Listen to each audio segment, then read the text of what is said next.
roar through the highways, and on we'll go.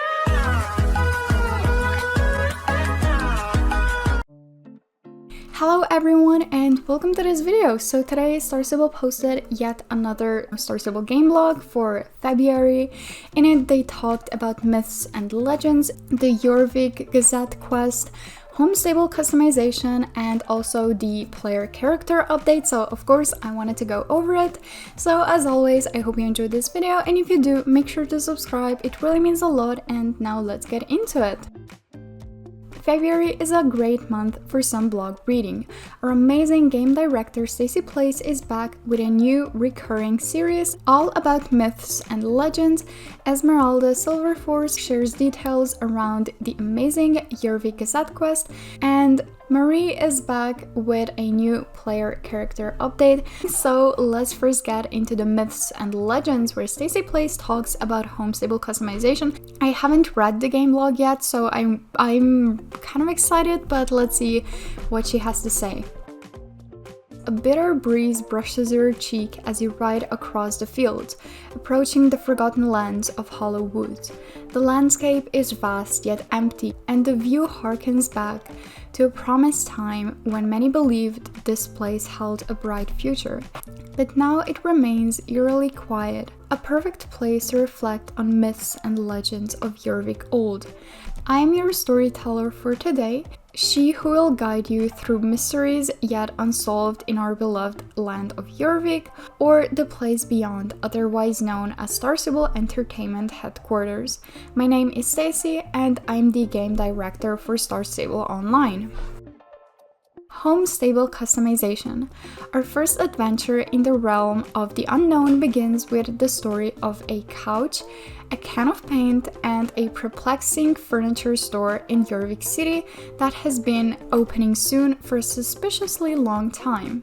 What is this place? Confused region citizens have asked since the shop arrived in 2016. Well, my beloved inquisitors, allow me to explain. Some time ago, we began a project much like the one I have discussed with you recently, home stable customization. Unfortunately, the ambition and chaos of the project manifested in a way that we didn't feel was right for Jorvik and was hardly our best work to put forward. The user interface and overall user experience were difficult to navigate, and the sheer amount of bugs and technical difficulties created were too severe to move forward with. A decision was made to pull the plug on the project and revisit it at a more appropriate time. Excitement for such a feature could not be contained, though, and some content was released early, ideally so that all citizens would be as excited as we were. This, of course, was our mistake. As the feature didn't pan out, that left a bunch of unexplained junk in your inventories and a vacant shop in Jorvik City. It's always disappointing when something needs to be scrapped, but it's even more difficult when we've already communicated it to all of you. We should have shared more with you then, but there's always a fear of letting your community down and creating upset over something many desperately wanted. How do you explain what happened when you feel like you failed?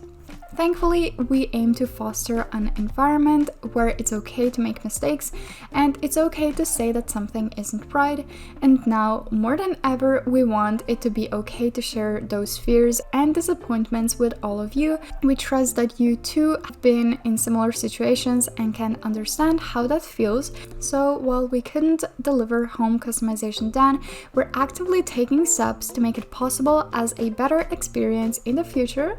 We really want this feature in the game too. Okay, so I think it's nice that they finally cleared all of this up. There's been so many theories over the years, and I think this is probably something that they've been working on for quite a while, because I remember I'm not sure if it was 2020 or 2021, they posted a video on their YouTube channel, but I guess there were a lot of things that they didn't add in there, where they basically alluded to us finally being able to use, the furniture and everything that we had. Honestly, I don't really care if we get home stable customization, because I don't think, many people spend much time there. I think it's nice, but at the same time, I don't think it's one of those necessary features.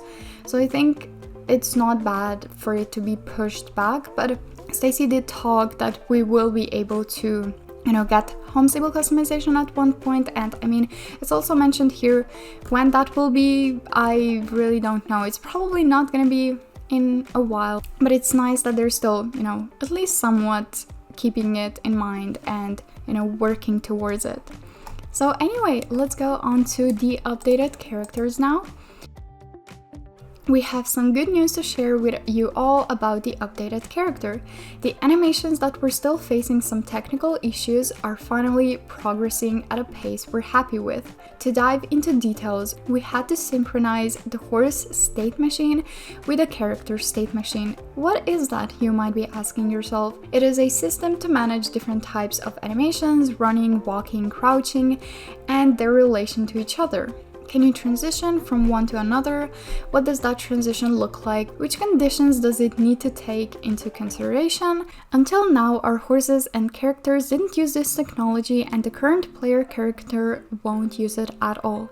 The horse state machine will be implemented first, and you'll get plenty of details about what the system does and will allow us to do in the coming weeks. The character will benefit from this improvement when the character update arrives. We also have another piece of technology to work with, the additive animations, which allow us to make animations look good on each body shape. For example, assuring that the arms don't collide with the hips, but will also be used to add facial expressions and so much more. During January, we dedicated 2 weeks to focus on the skirts and dresses.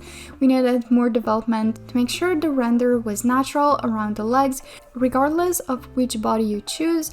2 of our 3D artists and 1 of our technical artists worked hard to fix the different problems automatically and make sure future clothes don't have these types of issues.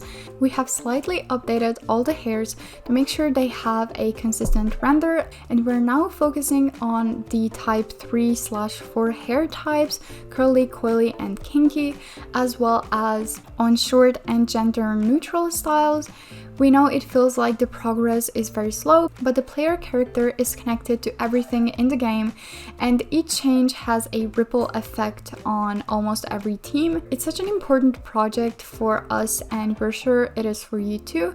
We want to make sure to do it right and make sure nothing is missed. Stay tuned, and we hope to give you more updates soon. So honestly, I don't really know what to say. I really hope we get the updated characters this year.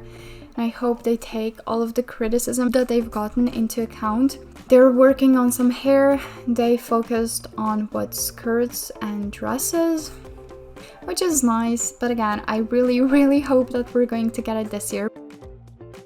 Jorvik Gazette by Esmeralda Silverforce, a game designer. Hello Star fam, man. It's been a hot minute since I last wrote that line. In Jorvik I'm most commonly known as Esm, and I used to write all the news articles for StarStable.com until I switched sides and joined the actual game production in 2020. I currently work with game content design, which means I create quests, races, and sometimes features. Last month, we released the Jorvik Gazette quests. If you have been with us for a long time, you might remember that our very own Linda Chanda once was the editor of the Jorvik School edition of that very same newspaper. Expanding Jorvik's culture while being able to bring in references to our origins brings great joy not only to me, but also to our game writer Nadia, who brought our lovely journalist Emaine Heikental to life. We often imagine elaborate backstories for our quest givers to give them more character, and we had a lot of fun discovering who Emaine is as a person. Maybe one day she will share more about herself. While the city of Jarlaheim might look a little dusty at the moment,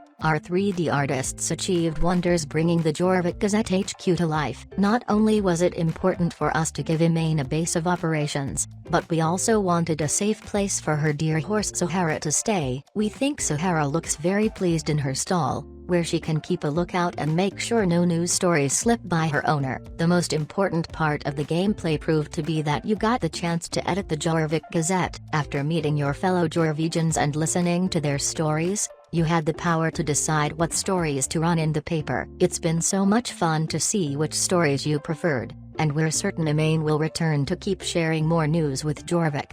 Speaking of news, maybe the most fun part of making these quests was the brainstorming of the stories. We wound up with more than 50 topics that piqued our interest or made us giggle, and there is a good chance we'll see some of them in the game one day. There are countless more stories to tell from Jorvik, and we're nowhere near done yet. Stay tuned for lots more fun quests this year. But anyway, this is gonna be it for today's video. Let me know what you think about everything that is in this article in the comments down below. I hope you enjoyed as always, and I'm gonna see you in my next video. Bye!